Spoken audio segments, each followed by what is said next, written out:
ರೈತರ ಸುಖದ ಜೀವನದಲ್ಲಿ ನಾವು ಇರ್ತೇವೋ ಇಲ್ಲೋ ಗೊತ್ತಿಲ್ಲ, ಆದ್ರೆ ನಿಮ್ಮ ಕಷ್ಟದ ಜೀವನದಲ್ಲಿ ಮುಗುಳು ಕೊಡ ಮಠ ನಿಮ್ಮ ಜೊತೆಗಿರ್ತದೆ ಅನ್ನುವಂತ ಮಾತನ್ನ ಹೇಳಿ.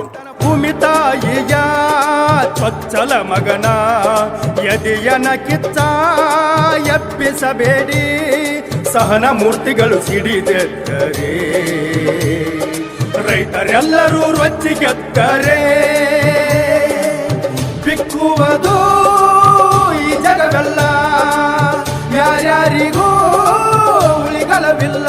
ನಮ್ಮ ರೈತರು ಬೆಳೆದಿರುವಂತ ಬೆಳೆಗೆ ಒಂದು ಅಧಿಕಾರವನ್ನ ನಿಗದಿ ಮಾಡುವಂತ ಅಧಿಕಾರ ನೀವು ಅವರಿಗೆ ಕೊಟ್ಟು ನೋಡ್ರಿ. ನೀವ್ಯಾರು ಸರ್ಕಾರದಿಂದ ನಮ್ಮ ರೈತರ ಸಾಲ ಮನ್ನಾ ಮಾಡೋ ಅವಶ್ಯಕತೆ ಇಲ್ಲ.